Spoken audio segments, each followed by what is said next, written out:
Yeah, cette voix-là, ça va pas le faire. Hein? Allô, ma coach? Ah, oui. Bonsoir, ma coach. Mm.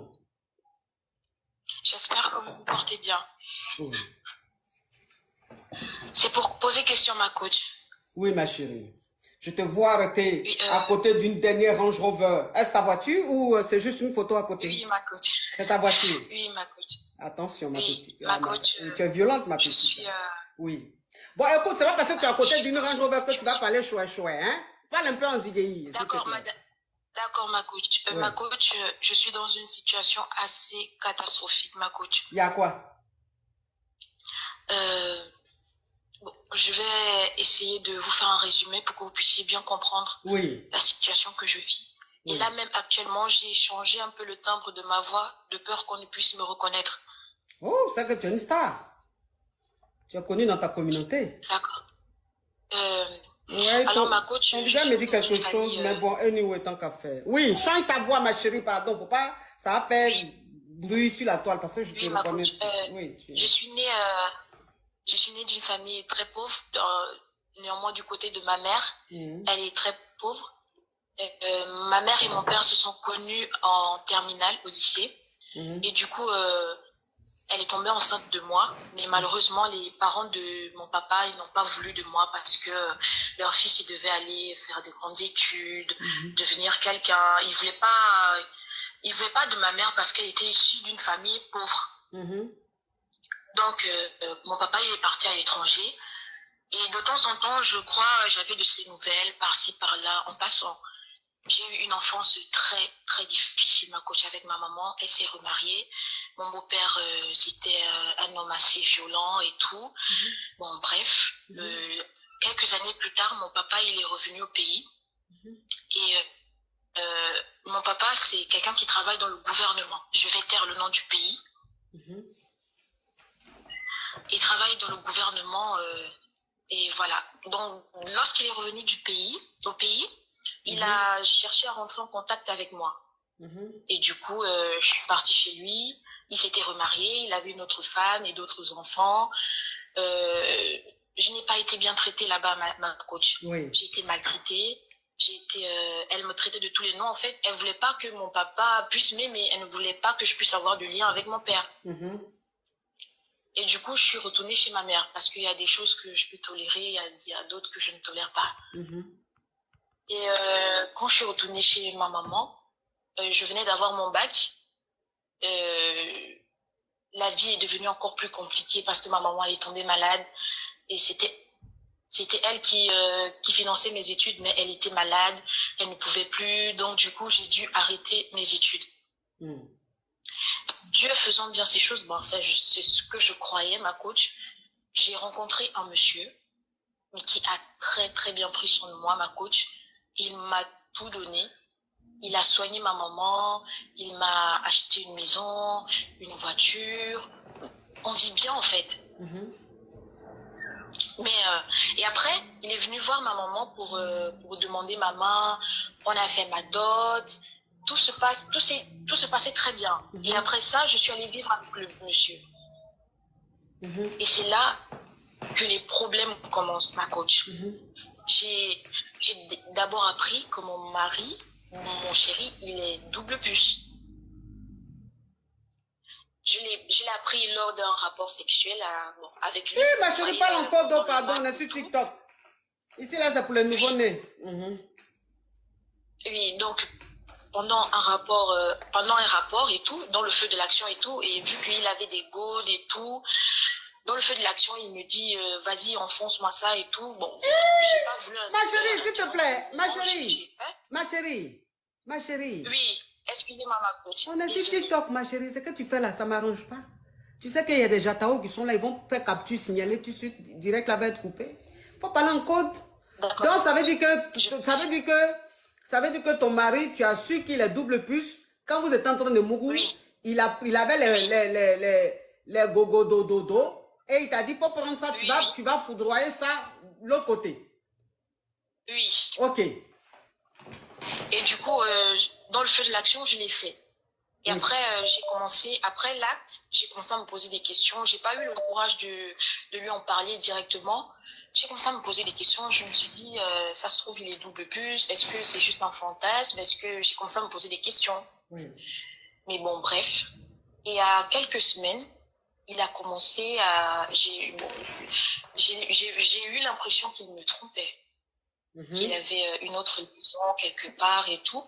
Du coup, ce qui m'a amené à fouiller dans son téléphone. De base, je ne le fais jamais. Mais c'est vraiment parce que je ne comprenais plus. Il y avait beaucoup de questions dans ma tête et tout. Et mon homme, il faut savoir qu'il travaille aussi dans le gouvernement. Donc, il connaît très bien mon père. Une nuit, voilà, j'ai fouillé dans son téléphone, chose que je n'aurais jamais dû faire, coach. Je suis tombée sur des choses affreuses. Oui. J'en ai la chair de poule. Il y a quoi? J'ai vu des vidéos de mon homme et de mon père en partouze avec des jeunes filles.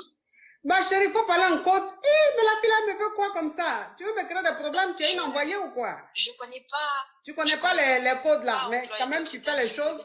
Mais ce que tu fais là même, c'est pire que les codes. Mais tu connais pas. Donc, ça dit que tu as vu une vidéo que quoi? Ton papa est en train de frapponner des filles. Plusieurs vidéos, oui. Mon papa et mon homme. Ils étaient en train de faire papa tout tous. Ils étaient en train de faire papa tout tous. Dans les... Oui. Oui, oui. Avec beaucoup de filles. Oui, avec beaucoup de filles, avec des objets. Et on m'avait déjà prévenu. Vous voyez, coach, on m'avait déjà dit que oui, ton homme, il est dans des histoires louches. Bon, ça parle. Après, moi, je prêtais pas attention à ça. Je me disais, bon, tant que je ne vois rien de bizarre, je vois pas pourquoi. Voilà, il me met bien, il m'aime, il m'offre des cadeaux, il est très fructueux. Donc, du coup, j'étais pas vraiment, voilà. Oui. Et là, je suis tombée sur cette vidéo. Et coach, je ne sais pas. Je ne sais pas comment faire. Ça fait pratiquement un mois. Et le comble, c'est que je suis enceinte. Oui. J'ai tout quitté. Si j'étais pas enceinte, je pense que je l'aurais quitté comme ça. Je serais partie. Mais je suis enceinte. J'ai 5 mois de grossesse. Je ne sais pas. Oui. Bon, je vais récapituler. Je vais récapituler pour que les Kabia puissent cerner l'histoire. C'est-à-dire, tu es marié légalement. Et ton mari est très, très, très fructueux. C'est un homme de pouvoir. Et voilà, Oui. c'est-à-dire qu'il te donne tout. Tu as tout ce que tu veux et tout.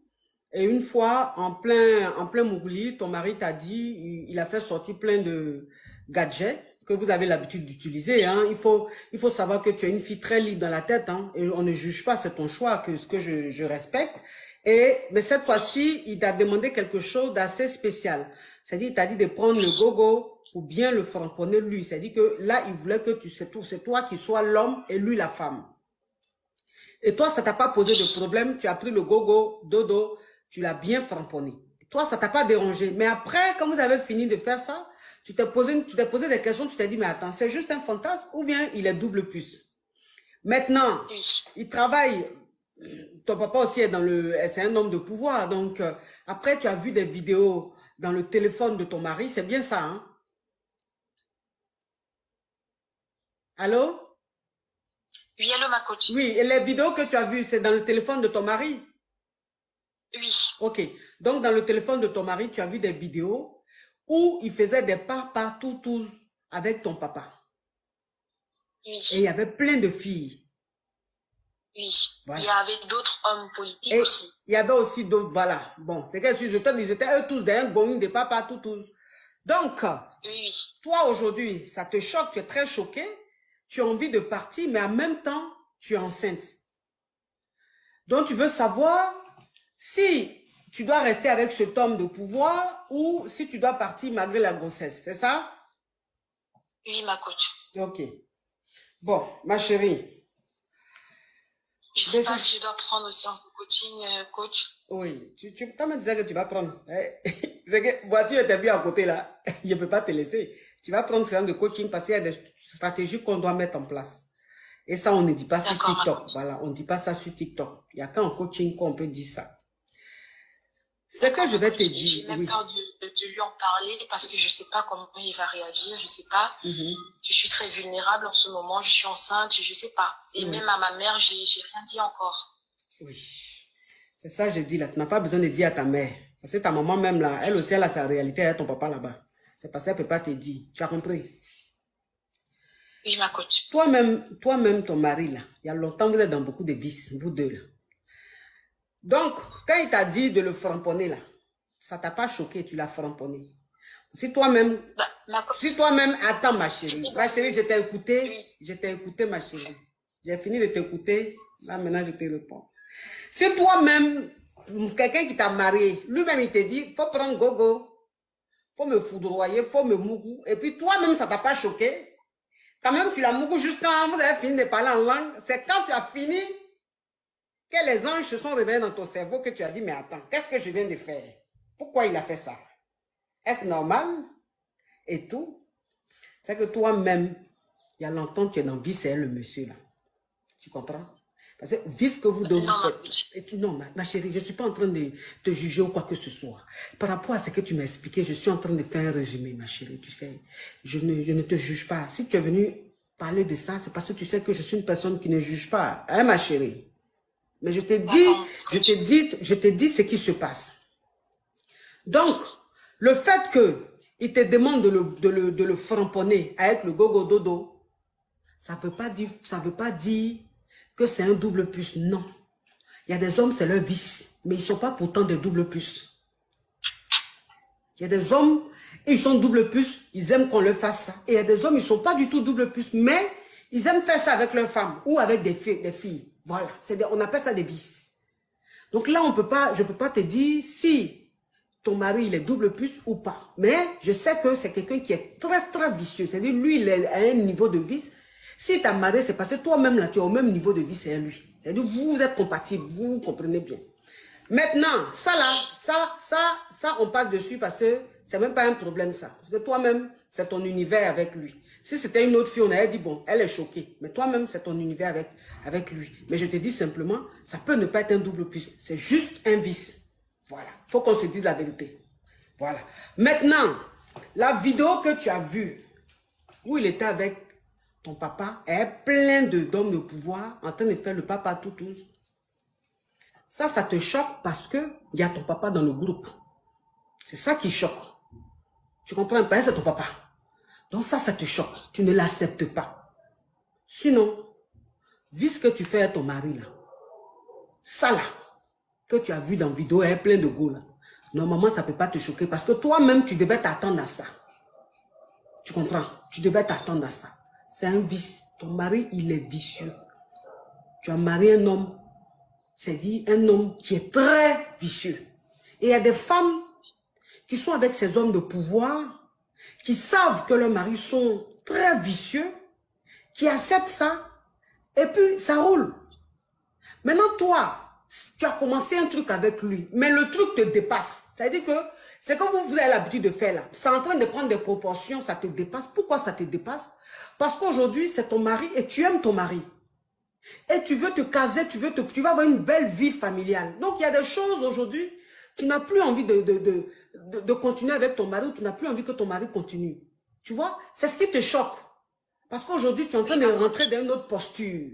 Aujourd'hui, tu es une femme au foyer, tu es mûre, tu as envie d'être plus assagie. Je ne dis pas que tu n'étais pas sage, mais pour que tu puisses comprendre par rapport au vice, tu comprends? Et donc, tu n'acceptes pas la continuité de ton mari, tu n'acceptes pas, tu es même choqué parce que tu as joué avec les vices de ton mari, tu as cru que c'était toi seulement, il faisait ce délire. Sauf que ce monsieur-là, lui, ce qu'il veut là, toi, tu ne peux même pas faire le cas. Donc, il fait le cas avec toi et il s'en va faire le reste avec son bon nous. Donc, moi, ce que je te dis tout simplement, c'est que si tu veux quitter dedans, tu peux quitter dedans. Mais si ton mari, tu aimes ton mari et que c'est un bon mari, mis à part ce truc-là, que c'est un bon mari, assieds-toi avec ton mari, parle avec ton mari. C'est vrai, tu n'es pas censé fouiller dans son téléphone. Tu as vu des choses. Donc, si tu lui en parles, il va te dire, mais comment est-ce que tu as vu ça? Qui t'a montré ça? Tu vas lui dire, j'ai fouillé dans ton téléphone. Et il va dire, donc tu me fouilles. Donc, tu fais la police. Comme c'est un homme de pouvoir, il y a un minimum de respect dans vos conversations, dans votre façon de faire. Donc, tu ne peux pas te permettre de lui dire que tu as fouillé dans son téléphone pour voir ça. Donc, moi, ce que je te dis, c'est que essaie juste de parler avec ton mari, pas de ce que tu as vu dans le téléphone, mais essaie de juste simplement faire comprendre à ton mari que tu es enceinte et que ces derniers temps, tu te sens plus fragile et que tu as besoin de plus d'attention et que tu aimerais que dans les visites que vous faites, que vous essayez de doser un peu. Tu vois, c'est-à-dire que je veux que tu parles avec ton mari pour que tu attires un peu l'attention de ton mari, pour que ton mari comprenne que vos vices là, c'est parce qu'il n'y avait pas d'enfant. Maintenant là, tu es enceinte, il y a un enfant qui va venir. Donc, si vous pouvez essayer de doser un peu, tu comprends un peu le truc, ma chérie? Oui, ma coach. Voilà. Mais ce que tu as vu dans son téléphone là, il ne faut pas parler de ça. Parce que si tu parles de ça, il va savoir que tu fouilles. Et s'il sait que tu fouilles, c'est que tu vas apprendre, tu devais apprendre demain, là, tu ne vas plus apprendre. Parce que là, il va encore plus sécuriser. Entends, ce que tu as vu là, ça, c'est rien. Ce que tu vas voir dans les mois à venir, ah. Donc, pour le moment, il ne faut pas tout gâter. Laisse comme ça, attrape ton cœur, demande à ton mari, dans votre vie même familiale, qu'il essaie de doser un peu, parce que vous allez devenir parents. Parce que vous allez devenir parents. Mais, coach. Oui. Oui, coach. Mais c'est la première fois qu'il me le demandait, en fait. C'est la première fois qu'il te le demandait. C'est ça que j'ai dit. Oui, la fois où on avait utilisé le gogo, c'était la première fois qu'il me le demandait. C'était la première fois que je faisais un délire comme ça. Et c'était vraiment parce qu'on était dans le feu de l'action. Je ne voulais pas arrêter le moment où j'ai exécuté. Et c'est après que j'ai commencé à me poser des questions. Je me suis dit, est-ce qu'il est double puce? Est-ce que si ça se trouve, peut-être ma rivale, c'est un homme et tout. Ça n'allait plus bien dans ma tête, en fait. Oui, je comprends. Je comprends ce que tu es en train de traverser. Mais tu sais, c'est pas à moi de te dire de quitter ton mari. Tu comprends? Parce qu'il est très vicieux. C'est pas à moi de te le dire. Je pense que avant de marier cet homme-là, tu étais quand même informé de plus ou moins de ses vices. Tu vois? Tu étais quand même informé plus ou moins de ses vices. Mais bon, tu as quand même resté avec lui, tu as accepté de le marier. Donc, ce que tu es en train de traverser aujourd'hui, moi, mon rôle, c'est d'essayer de t'apaiser pour que tu restes dans ton foyer. Maintenant, si toi-même, tu te sens mal et que tu trouves tout ça diabolique, que tu ne peux pas tenir, tu ne peux pas supporter, en ce moment-là, tu peux prendre tes clics et claques, aller, partir de ce foyer-là. Mais moi, si je te dis, quitte ton mari, en tant que ce n'est pas n'importe qui, c'est un homme de pouvoir, cette vidéo peut arriver loin, je ne sais pas. On peut reconnaître ta voix ou quoi que ce soit, je ne sais pas. Ça peut me créer des problèmes. Et puis même si c'est même si c'était pas un homme de pouvoir, j'ai pas ce droit-là de te dire ça parce que tu es enceinte et vous êtes mariés légalement. Et les vices, vous en avez fait. C'est juste que le niveau monte et ça, tu ne supportes plus. Tu vois? Donc moi, je ne peux que t'apaiser. Maintenant, si tu ne supportes pas et que tu veux vraiment partir et que tu trouves tout ça un peu bizarre, diabolique, prends tes clics et claques et tu pars, ma caviar. Le plus important, c'est que tu te sentes heureuse, c'est que tu sois bien. Tu comprends un peu le truc? D'accord, ma Oui. Courage à toi, ma caviar. Mais je vais quand même prendre une séance de coaching. Oui, prends si c'est séance de coaching là, on peut dire beaucoup de choses. Mais quand c'est public comme ça là, on fait attention, hein, ma caviar?